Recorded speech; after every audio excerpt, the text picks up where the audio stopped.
The crimson dress clung to Zara's dark skin like a second heartbeat, borrowed courage wrapped in silk.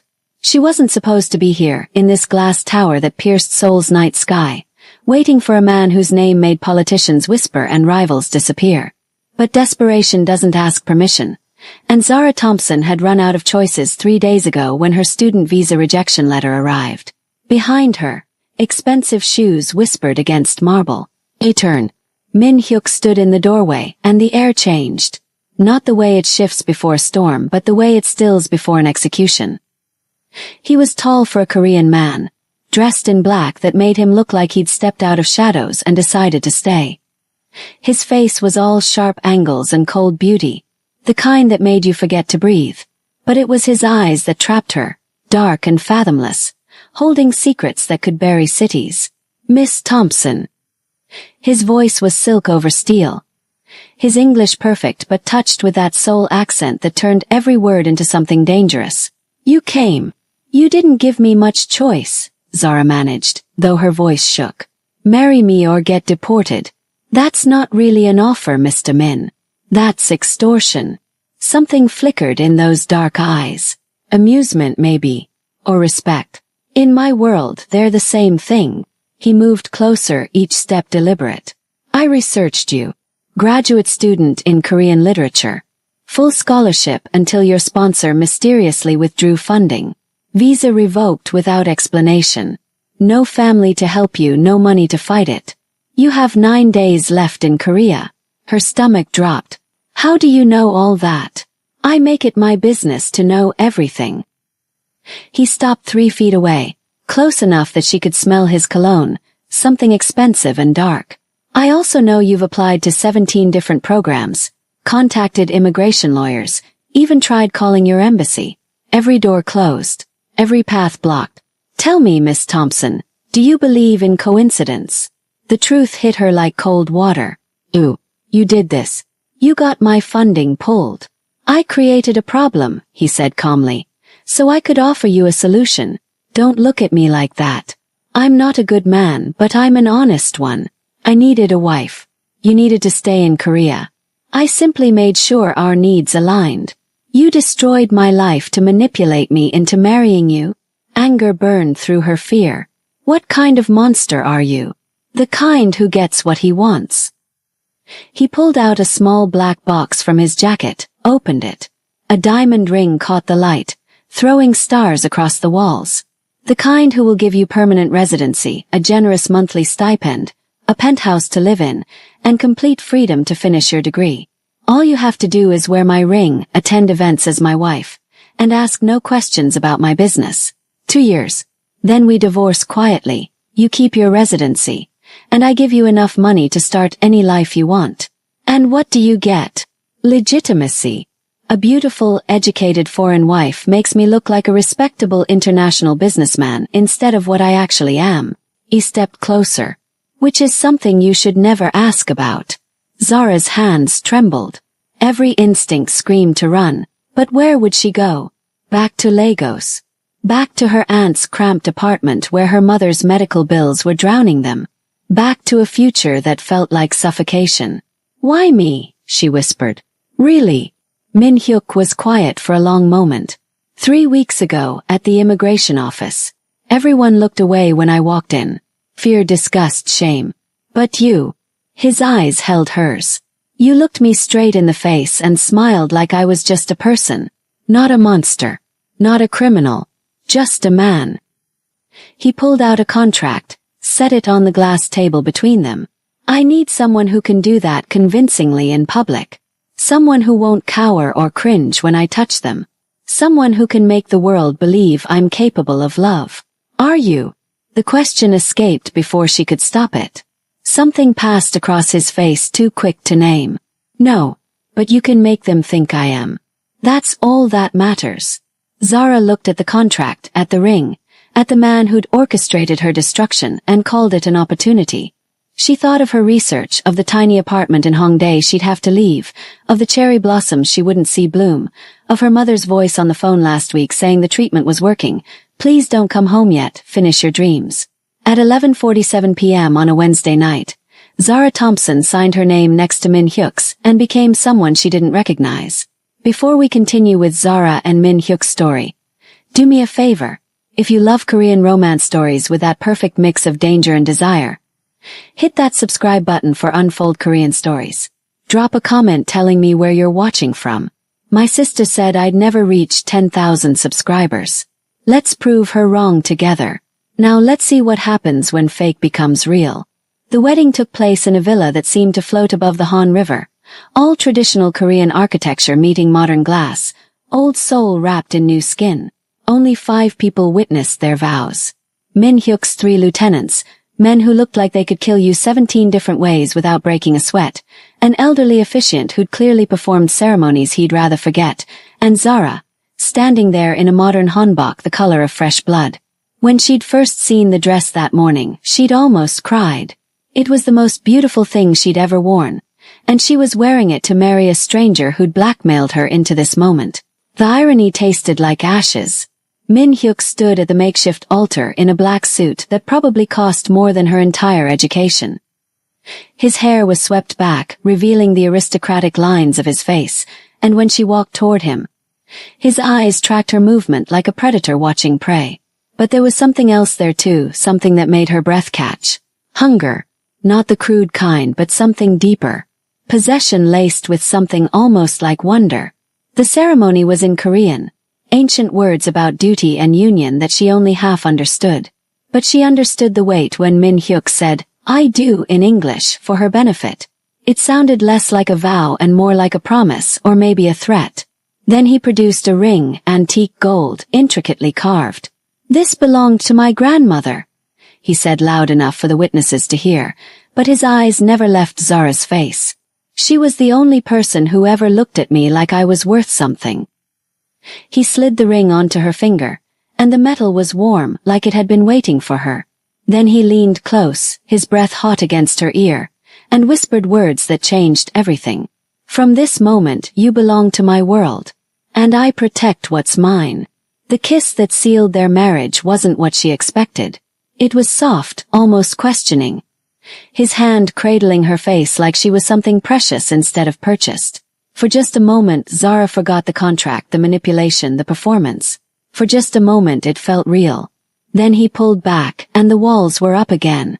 That night, in the master bedroom of the villa, Zara waited. She'd prepared herself for this, the wedding night, the expectations.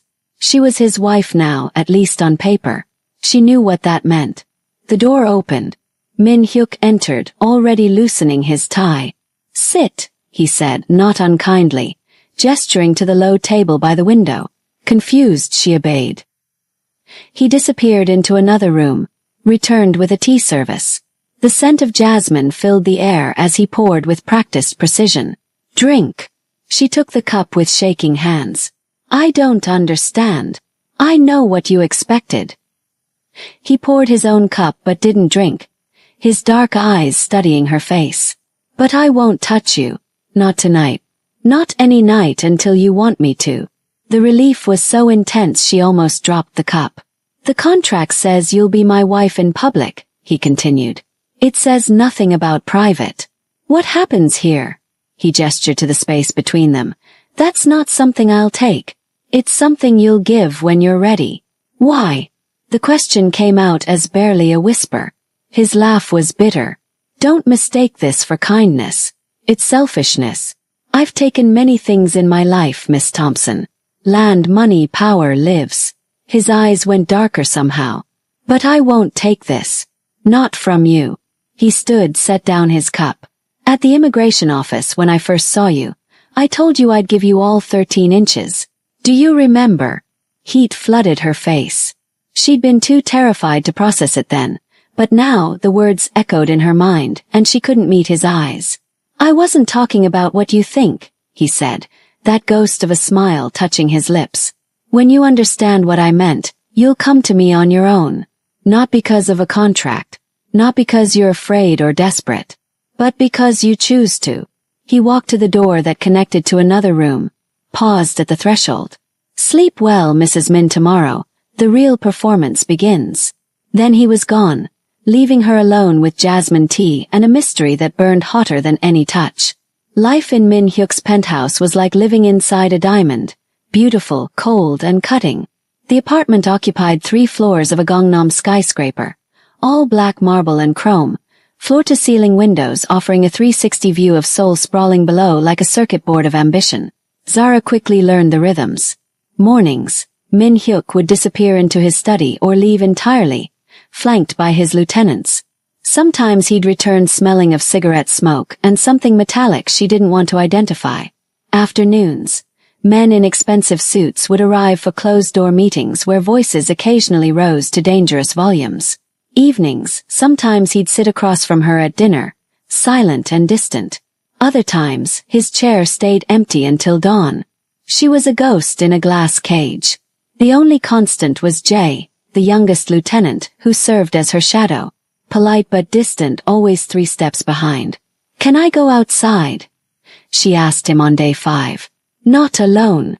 Can I visit the library?" "Which one?" "I'll drive you." "Can I breathe without permission?" He almost smiled at that. That one's still allowed. The breaking point came during a business dinner on day 7. 12 men around a table laden with enough food to feed a village, discussing deals in rapid Korean. Zara sat beside Min Hyuk in a navy silk dress, hands folded, performing her role. Invisible. Until senior associate Kim had too much soju. "Min Sajangnam," Kim slurred, gesturing at Zara with his glass. "Your foreign wife is very decorative. Does she speak, or is she just for looking at?" The room went silent. Min Hyuk's expression didn't change. "Careful, Kim." "I'm just saying," Kim laughed. "What good is a pretty pet if she can't even understand proper business?" "My understanding," Zara interrupted, her voice cutting clear across the table, "is that you're about to make a fool of yourself. But please continue." "I'm fluent in Korean, and I'd hate to miss the show." Shock silence. Kim's face flushed red. "You dare." "I dare to correct you in 2 languages," she continued in flawless Korean, the formal cutting dialect reserved for putting someone in their place. "If you'd prefer, but I imagine you're already struggling with one." Someone choked on their drink. Another man coughed to hide a laugh. Min Hyuk didn't move, didn't speak, but she felt his attention lock onto her like a laser. Kim stood abruptly.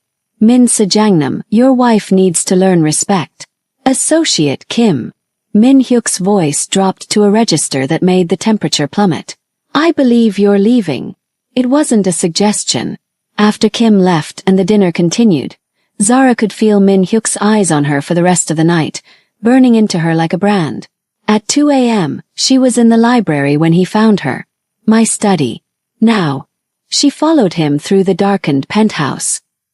His study was all leather and dark wood. The one room that felt lived in. Weapons lined one wall in a glass case. Knives, swords, things she didn't have names for. He closed the door, locked it. "What you did tonight." He turned to face her, and she couldn't read his expression. Was either very brave or very stupid. "He disrespected both of us." "I can handle disrespect." "That's not the point." He took a step closer. "The point is you made yourself visible. You drew attention. In my world, attention is dangerous. Then maybe you should have married someone content to be invisible." Her chin lifted. "But you didn't. You chose me. I chose someone who would play a role. And I am. But I'm not a doll. I'm not decoration." She held her ground even as he closed the distance between them. "If I'm going to survive your world, I need to defend myself. Even if that means using words as weapons." He stopped inches away.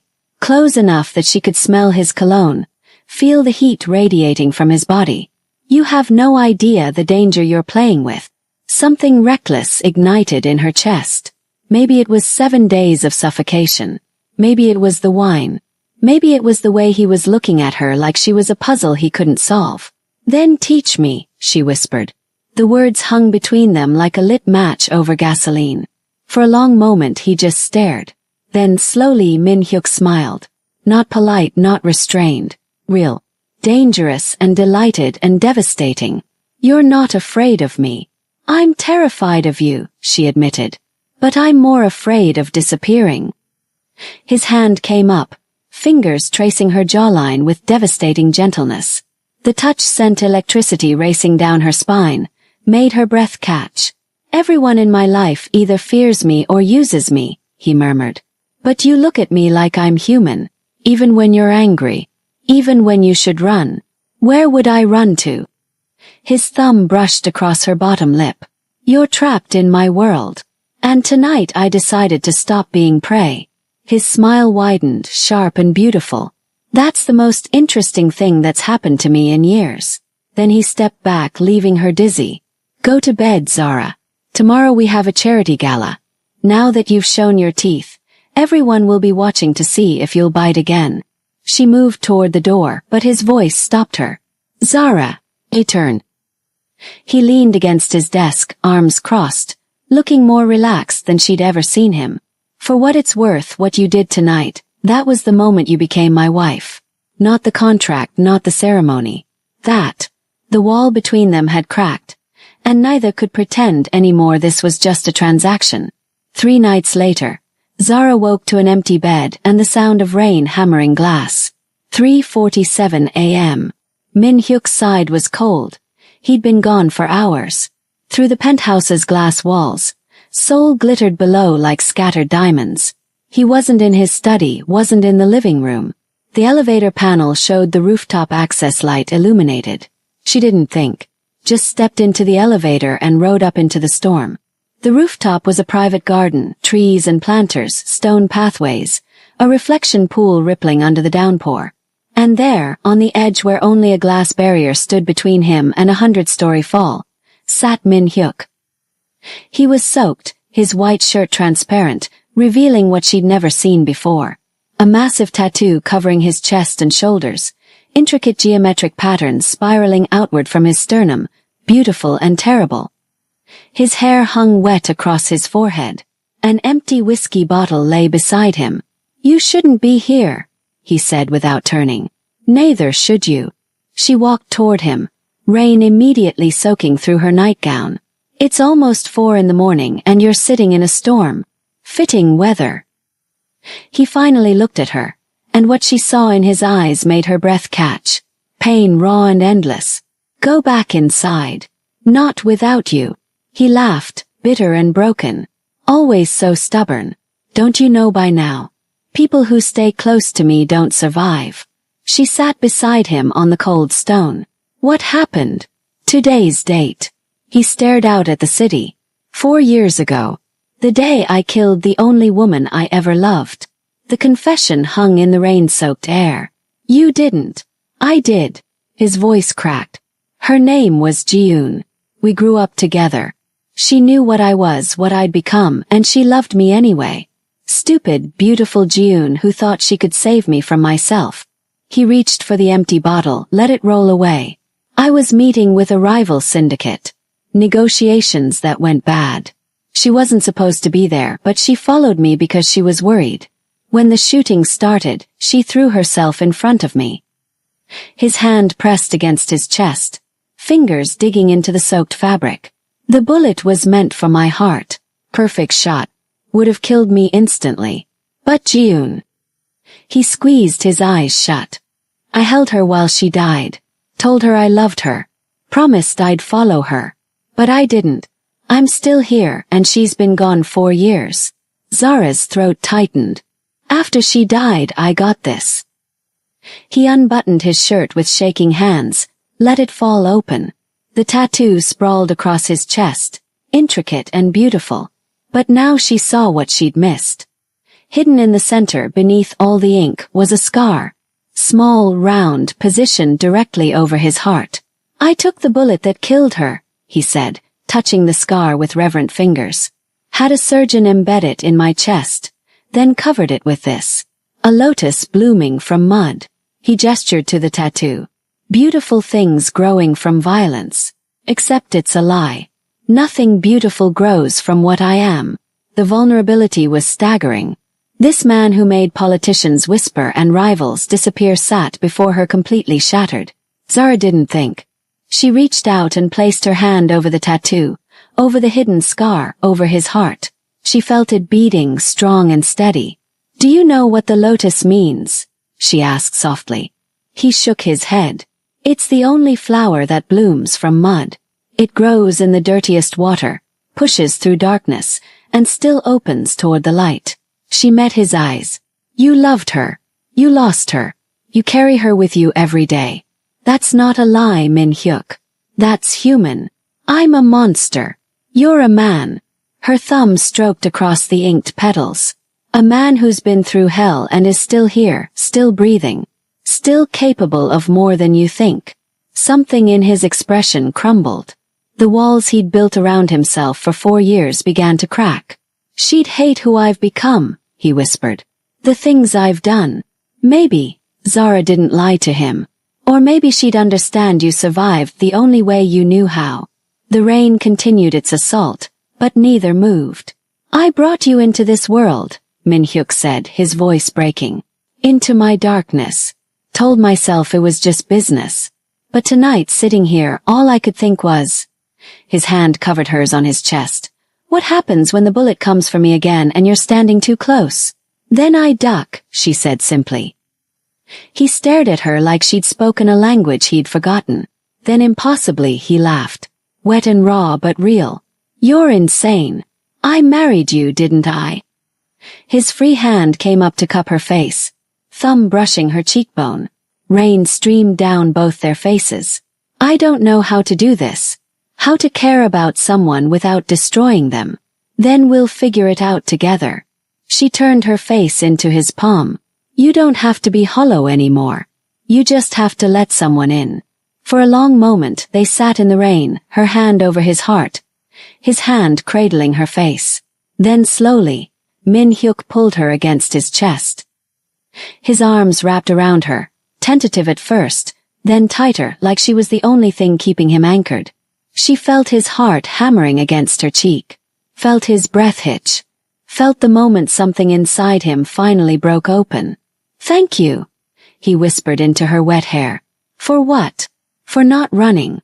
For seeing the mud and staying anyway." She pulled back just enough to meet his eyes. "Flowers bloom from mud, remember? Maybe we both do." After that night everything changed. Min Hyuk didn't disappear at dawn anymore. He'd sit across from her at breakfast, present in a way he hadn't been before. Sometimes his hand would brush hers. Sometimes she'd catch him watching her with an expression between wonder and fear. The walls were still there, but light was getting through. 5 days after the storm, she found herself standing outside his study at midnight. She could see soft glow beneath the door, warm and inviting. She'd been thinking about it since their wedding night. The mystery he'd left her with. 5 words that had haunted her. "I'll give you all 13 inches. She'd assumed something crude. But nothing about Min Hyuk was simple. Every word was calculated. So what had he really meant? Her hand lifted. "Look, come in." She pushed open the door and stopped. The study had been transformed. Candles lined the bookshelves, the desk, the windowsill, casting dancing shadows that turned the severe space into something almost sacred. Min Hyuk sat in his leather chair, a glass of whiskey untouched. He still wore his dress shirt from whatever meeting had consumed his evening. He looked exhausted and beautiful and dangerous all at once. "Can't sleep?" he asked. "Can you?" A ghost of a smile. "Not for years." Zara closed the door and stepped into the candlelit space. She wore simple silk pajamas, nothing planned. This wasn't performance. This was truth. "I need to know," she said. He set down his glass. "Know what?" "That night. Our wedding. You said you'd give me all 13 inches. What did you mean?" The question hung heavy in the air. Min Hyuk stood slowly, moved around the desk until only feet separated them. "I wondered how long before you'd ask. I'm asking now. Why tonight?" "Because," she struggled for words. "After the rooftop, after you told me about Jiun, I realized I don't actually know you, just pieces. And that phrase has been burning in my mind." He studied her face like he was memorizing it. "What did you think I meant?" Heat flooded her cheeks. "I thought it was something physical. And that terrified you." "Not a question. Yes. But you married me anyway. I didn't have a choice. You always had a choice, Zara. He took a step closer. You could have run, taken your chances with deportation, started over. But you didn't. Because I was desperate. Because you were brave. Another step. And because some part of you wanted to solve the mystery I left you with. He was right. God help her, he was right. So tell me, she whispered. What did you mean? Min Hyuk reached out and took her hand, that electric touch she'd come to recognize. His fingers, rough and warm, laced through hers. Come here. He guided her closer until they stood inches apart. With his free hand, he began unbuttoning his shirt slowly, deliberately, eyes never leaving hers. The fabric parted, revealing the lotus tattoo in candlelight, the petals seeming to move. Then he placed her palm flat against his chest, directly over the hidden scar, over his heart. She felt it immediately. The strong, steady rhythm. Thump, thump, thump. Do you feel that? His voice was barely a whisper. Yes.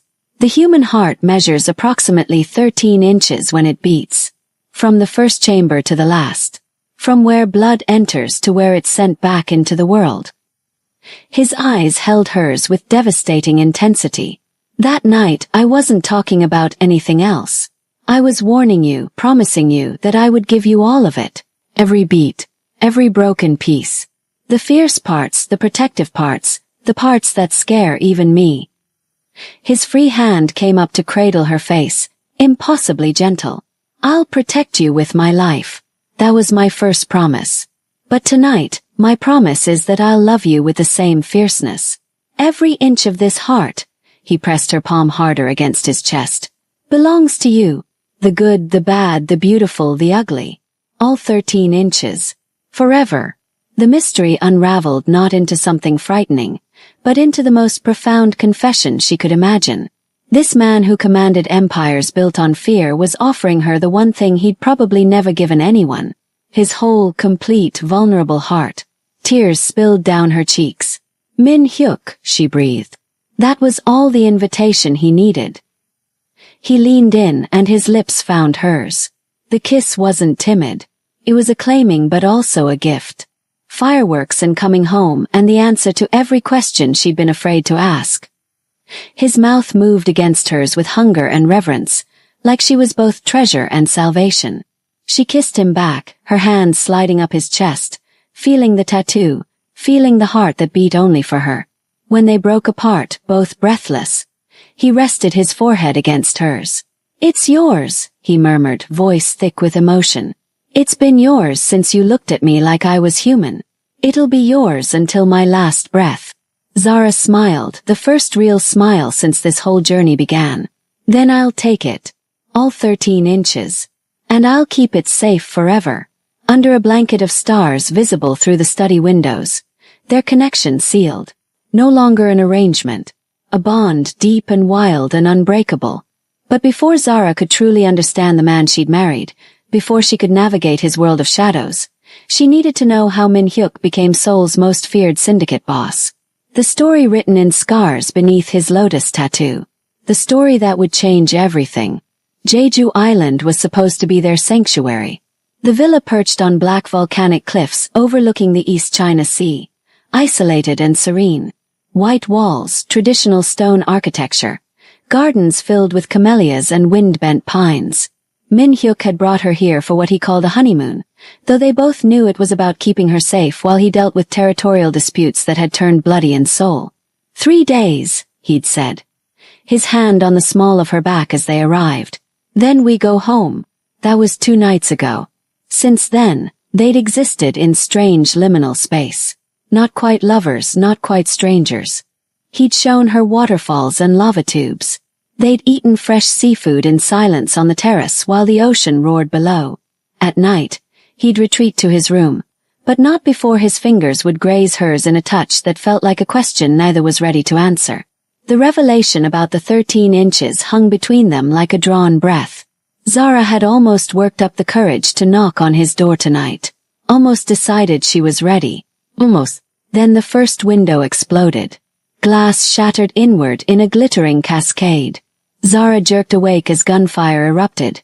Sharp cracks that split the night. Shouts in Korean. Running footsteps. Her door burst open. Min Hyuk stood framed in the doorway, gun in hand, wearing only dark pants. The lotus tattoo on his bare chest seemed to writhe in shadows. "Get down," he barked. She rolled off the bed as bullets punched through walls. Plaster dust filled the air. The smell of gunpowder burned her throat. Min Hyuk moved to the window, returned fire with cold precision. "Two shots," someone outside screamed. "How many?" That was Jay's voice from the hallway. "At least 8. They came from the water." Min Hyuk's voice was ice. Another lieutenant's response cut off with a grunt and the sound of breaking furniture. Min Hyuk turned to Zara. "Bathroom. Bathtub. Get in and don't move." "What's happening?" "Rival syndicate. They tracked us here." He grabbed her arm, pulled her toward the bathroom. "This is the part where you do exactly what I say." She nodded, throat tight with terror. He pushed her into the marble bathroom, positioned her in the cast-iron tub. "Stay down no matter what you hear." Then he was gone, and she was alone with the sound of war erupting around her. Gunfire. Shouting. The crash of breaking glass. Minutes stretched. Or hours. Time became meaningless. Then silence. Worse than the noise. Footsteps approached. Low. Deliberate. "Mrs. Min." A voice she didn't recognize. Korean accent. Mused. "I know you're in there." Not Min Hyuk. Not Jay. The door opened. A man stepped through, late 30s, expensive suit now torn and bloodstained. A knife glinting in his hand. "There you are." He smiled. "The foreign bride. Do you know what you're worth? What Min would give to get you back?" Zara's heart hammered. She looked for a weapon. Found nothing. "Everything," the man continued, moving closer. "He'd give everything, which makes you very valuable. And very dead." Min Hyuk appeared behind him like a ghost. Gun pressed to the back of the man's skull. "Drop the knife, Park. Last warning." Park spun instead, impossibly fast. The knife flashed. Min Hyuk dodged, but not far enough. The blade caught him across the chest, slicing through skin and ink. Blood blossomed red across the lotus tattoo. Zara screamed. Min Hyuk's gun fired. Once, Park dropped. Then Min Hyuk stumbled, hand pressing against the wound. Blood poured between his fingers, soaking his pants, dripping onto white marble tile. "No." Zara scrambled out of the tub. "No, no, no. I'm fine." He swayed. "You're bleeding." She caught him as his knees buckled. Her arms barely strong enough to slow his descent. They collapsed together, his back against the tub, her hands immediately pressing against the wound. The cut ran diagonal across his chest, through the center of the lotus. Too deep. Blood pulsed hot and wet against her palms. "Apply pressure," he gasped. "I am." Tears streamed down her face. "Don't you dare die. Don't you dare." "Not planning to." He tried to smile. Failed. His face was going pale. Jay burst into the bathroom, weapon drawn. He saw the blood and cursed. "I'll get the medic." He disappeared. Zara pressed harder, trying to stop the bleeding, feeling Min Hyuk's heart hammering beneath her hands. That 13-inch heart he'd promised her now bleeding out because he'd protected her. "You should have let him take me," she sobbed. "You should have." "Never." His hand covered hers, slick with blood, trembling. "I told you. I protect what's mine." This wasn't protection. This was suicide. This was a promise kept. His eyes found hers, still dark despite the blood loss. "Remember what I said. That I'd give you all 13 inches. Stop talking. Save your strength." "I wasn't lying, Zara." He pressed her hand harder against the wound, and she felt his heart beating frantically beneath torn flesh. "Every beat belongs to you. Worth protecting. Worth bleeding for." The confession broke something in her. All the fear and confusion and careful distance shattered like the villa's windows. This man had just taken a knife for her, had protected her without hesitation, had bled across the heart he'd promised her. "Don't you dare leave me," she whispered fiercely. You don't get to give me your heart and then die. That's not how this works. He smiled then, genuine despite the pain. Not going anywhere. Haven't heard your answer yet. My answer to what? Whether you want it. All 13 inches. The offer still stands. Jay returned with a medic who moved with military precision. He assessed the wound, began packing it with gauze. Min Hyuk hissed but didn't look away from Zara. Need stitches, the medic said. Hospital. No hospitals, Min Hyuk growled. Do it here. As they worked, Zara stayed beside him, her bloody hand gripping his. The villa was chaos, broken glass, bullet holes, bodies being removed. But in the bathroom, with candlelight flickering because the power had been cut, time narrowed to just this. His hand in hers. His blood on her skin. His heart still beating. I'm sorry, he said as the medic began stitching. You deserved better than violence following you even here. Stop apologizing. She squeezed his hand. You saved my life. And you stayed. His eyes held wonder. When you could have run, you stayed. Where else would I go? His thumb stroked across her knuckles. Gentle despite everything. Most people run from me. But you run toward me. Even continue 23:46 when I'm bleeding. Even when my world is falling apart. Why? She looked at the wound across his chest. The lotus now split but still beautiful. The 13 inches beneath still beating. Still fighting to stay alive for her. Because someone has to make sure you keep that promise, she whispered. All 13 inches. I'm not letting you take them back now. Something like joy broke across his pain-twisted face. Is that your answer? Before she could respond, his eyes rolled back. The blood loss finally claiming him. Min Hyuk. She grabbed his face. Stay with me. He'll be fine, the medic assured her. The wound looks worse than it is. Missed everything vital. He'll wake in a few hours. But Zara didn't release his hand. Not when they moved him to the bedroom. Not when Jay tried to get her to rest. Not when dawn broke over Jeju Island, painting the damaged villa in gold and crimson. She stayed because somewhere between the contract and the candlelight and the blood, she'd stopped running from his world and started choosing to be in it. 2 weeks later, they were back at the penthouse. The Jeju villa was being repaired. Park's syndicate had been dealt with. Min Hyuk's wound was healing, though it would leave a scar bisecting the lotus. Another story written in his flesh. Zara found him on the rooftop garden at dusk. Cherry blossoms in full bloom, petals drifting like pink snow. He sat on a stone bench beneath a willow tree, and when he saw her, something in his expression softened. Come here, he said softly. She sat beside him, and he immediately took her hand. That electric touch that still made her pulse spike. I need to tell you something, he said.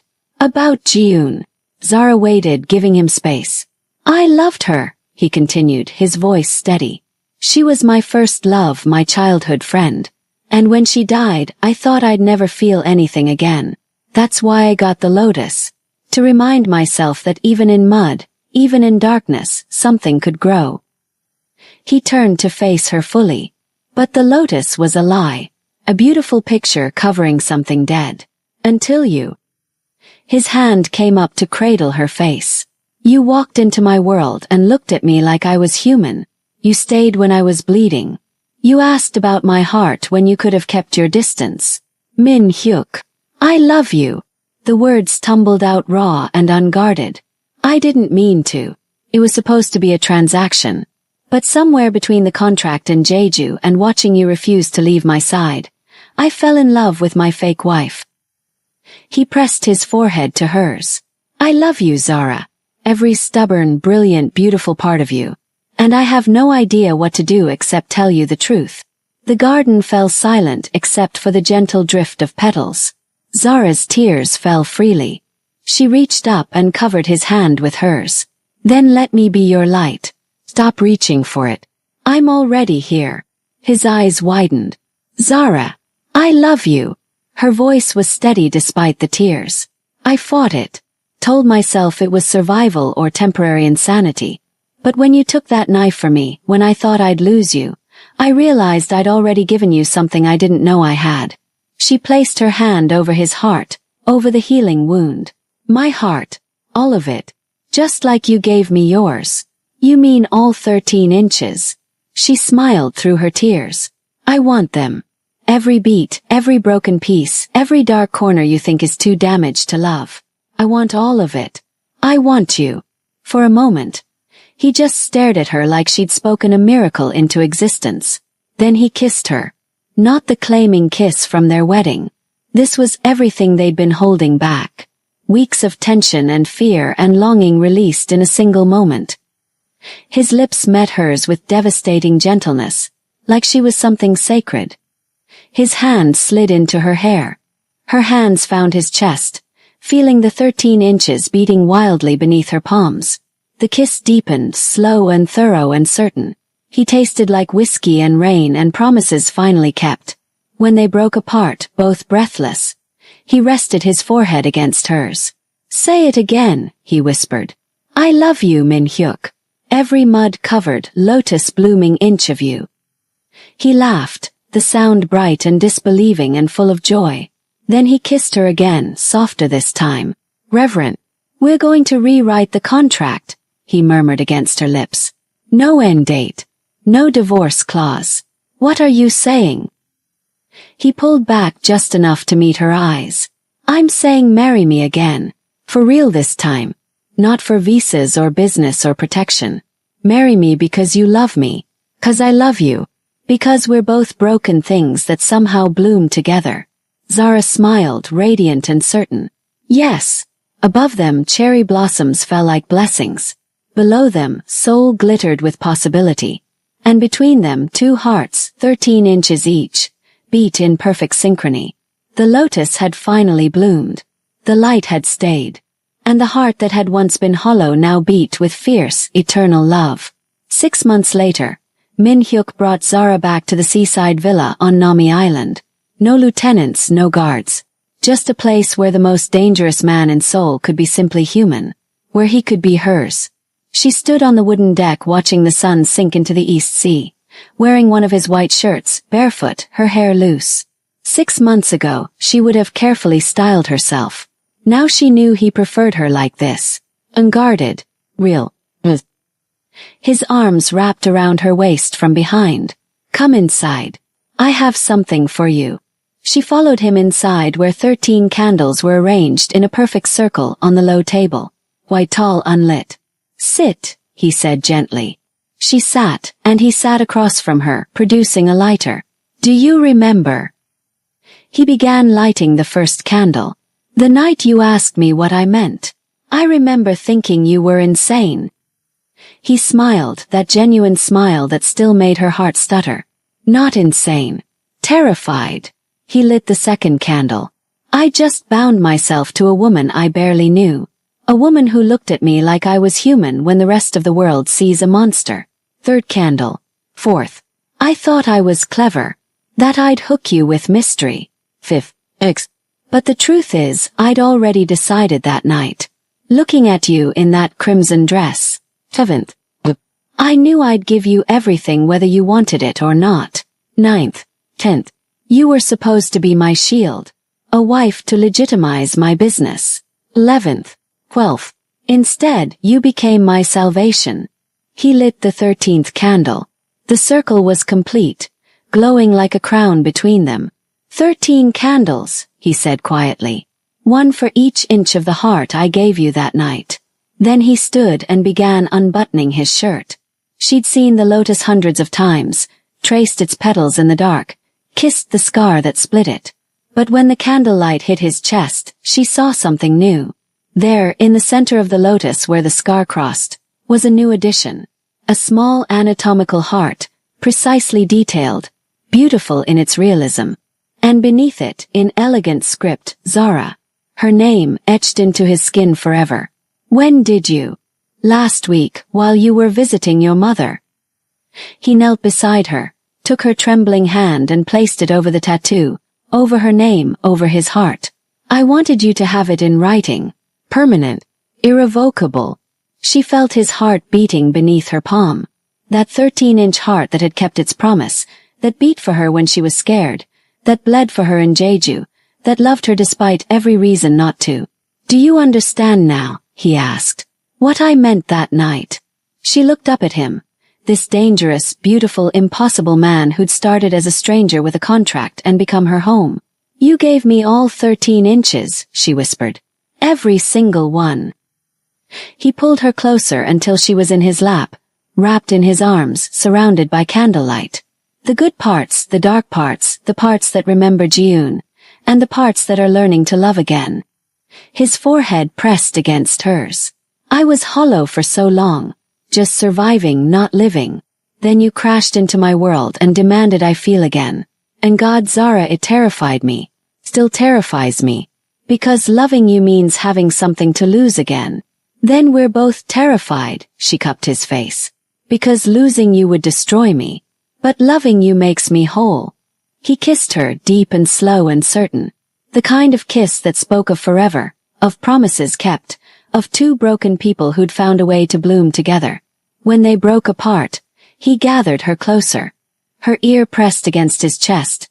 She listened to the steady rhythm beneath her name, beneath the lotus, beneath the scars. Thump, thump, thump. 13 inches of muscle and blood and love. All hers. Thank you, he whispered into her hair. For what? For asking the question. For staying when I was bleeding. For loving me despite excellent reasons not to. For being the light I didn't know I was reaching for. Zara smiled against his chest. Thank you for giving me all 13 inches. For making me your wife, your equal, your salvation. Outside, the ocean continued its eternal rhythm. Inside, two hearts beat in perfect synchrony. From contract to devotion. From strangers to soulmates. From hollow to whole. The lotus had bloomed. The light had stayed. And the heart that had once been empty now beat with fierce, eternal love. Stay with me, Min-hyuk whispered. Always, Zara answered, and meant it with every fiber of her being. 13 candles burned between them, a crown of light, a promise fulfilled. A love story written in fire and ink, and the steady beating of two hearts that had found their home in each other. And that, my friends, is how a fake marriage became forever. If Zara and Min-hyuk's story wrecked you emotionally, you're not alone. Drop a comment telling me your favorite part. Hit that like button and subscribe to Unfold Korean Stories if you haven't already. My sister said this story wouldn't get 1,000 likes. Let's prove her absolutely wrong. And here's the best part. I've got another intense romance queued up. Click the next video on your screen to keep the journey going. Trust me, you don't want to miss it. Until next time, keep unfolding these stories with me.